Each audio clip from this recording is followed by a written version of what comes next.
This afternoon I'm going to talk about a time that I remember in my childhood when my parents disappeared.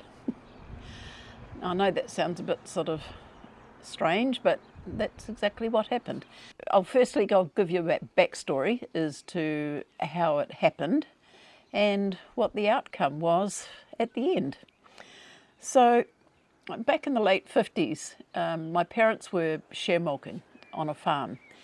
They would milk cows in the morning and the afternoon, and because it was a pretty lonely life out on the farm, they would go and play, during the winter months, they would play indoor bowls socially in the evenings with the different clubs in the area, in the rural area where we lived. And we had a cousin that lived with us at the time. It was one of Dad's nieces, and she would look after us kids while Mum and Dad milked, and that was a good arrangement that happened during that period of time. Now, this particular time, Mum and Dad would go off in the evenings, probably once a week, and they'd go to one of the local clubs in the area, and they were only small clubs, very rural area, and they would go off to one of the clubs and play a tournament, and then they would come home, and that was sort of it for their social life. And where we lived, it was out in the country, in a small community but very close, and we had a family who lived across the road, but just up the road a wee bit, and they were also share milkers on a farm. And from their cow shed in the mornings, they could see over to our cow shed across the road and up the road a wee bit. So this particular night, my parents went out and they were going to go to a bowls tournament. Now, it was a wintry night, it was a bit stormy, but that never ever stopped anybody. The weather never stopped anybody from doing anything. So this particular night, they headed off to this bowls tournament. And that was okay. Our cousin, she got us all sorted out and into bed, and that was it for the evening.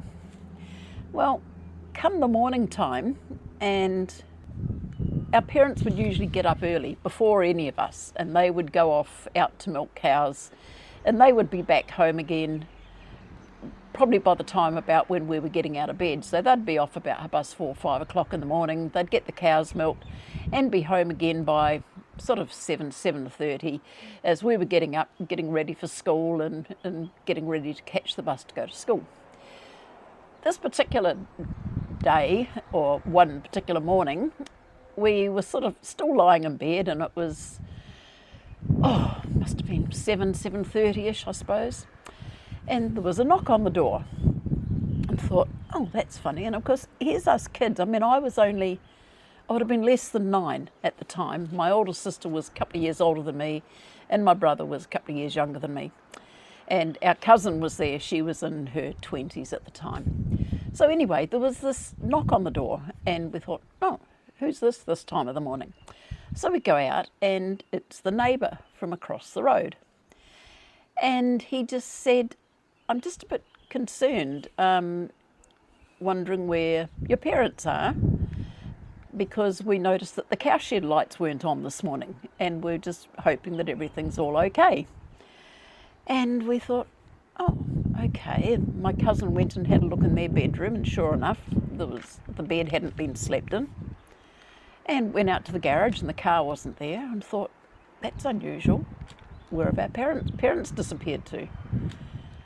And I can't really recall what went on in the short time, whether our neighbours decided that they were, I can't recall that part of it, whether they'd decided to sort of go and try and look for them, or see where we told them where they'd gone the night before. And I just can't really recall what process went on, whether the police were called or what. I really don't know. I don't ever remember any police arriving. Anyway, after a short period of time, we hear this tootle, tootle, tootle up the road of Mum and Dad's car. And in they came, drove into the garage and came out, and of course the neighbour was there and saying, what's going on, what's happening? we were so worried because you hadn't been out and milked your cows this morning. Well, apparently the story was they'd left the bowls tournament and it would have been, I'm not sure, probably past 10, 11 o'clock at night. And it was really, really raining quite hard. And they were out on a gravel road, which often when they'd go to these club rooms or town little halls for the bowls tournaments, in the rural area, you know where all the shortcuts are and you sort of go around through the back through the gravel road. So they'd gone through this gravel road, and this particular night, on the way home, they were coming down this gravel road, and the rain was so bad he could hardly see out the windscreen. And anyway, they went off to the side of the road and ended up running off the road and into a ditch. And with one of these old cars, it was only a 1935 something or other, with one of these old cars, they couldn't go forward, they couldn't go back, couldn't go forward, couldn't go back, they couldn't get out of the drain. So apparently what they'd decided to do, they remembered passing a farm probably a couple of 100 yards further back up the road, but there was no lights on. They knew the area, but there was no lights on at this place.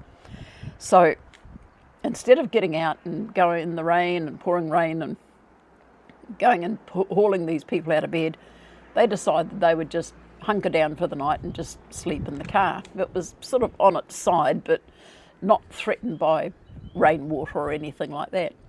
And they decided they were just going to hunker down in the car for the night and just stay there until the morning, and then they would go up the road and ask the farmer if he would pull them out with his tractor. So that was what they did. As soon as daybreak in the morning, the rain had gone off a wee bit, they went up the road and asked the farmer if he would bring his tractor down and pull them out the drain, which is what he did. And obviously they thanked him very much and got in the car and just drove home. So then they arrived at home with us all in a panic, wondering where they were, what had happened, were they still alive, had they had an accident, what was happening. No, they'd run off into a ditch and just decided to stay there the night and then came home in the morning. And I have to say, I don't recall ever in my life that incident being brought up again. In hindsight, I would love to have said to Mum, do you remember the time when you and Dad didn't come home and you went off into a ditch? Because I remember that time, and for some reason, I never ever said anything. And I just wish I had have. And the other thing that I don't know, and I'm not going to speculate, is whether any alcohol was involved. I don't know. Mum and Dad liked their little drink now and again. I'm not too sure whether there was ever alcohol at these bowls tournaments, so I don't know whether there was any alcohol involved at the time. So I've never asked and never questioned it.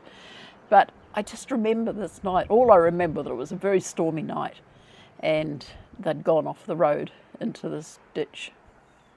So a lot of relief. I think the neighbour came over and helped them get the cows milked. They still had to be milked. So the cows would have had a bit of a sleep in that morning.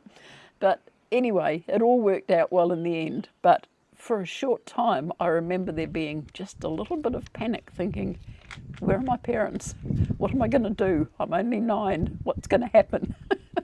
So I don't know if anyone else has had any similar experiences like this, but that was my little experience of the night my parents disappeared, and I had absolutely no idea where they were. But they did come home again, so that was the saving grace. So anyway, that's my little story for the day. I've got lots of these little stories that I keep remembering back to my childhood. And if I come up with any more that I think are worth putting on here, I'll put another post. So in the meantime, I wish everybody a happy week and weekend coming up. Getting close to Christmas, I know, and it's just around the corner. And I'd just like to ask everyone to stay safe, take care, and I'll see you in the next one. Okay then, bye-bye.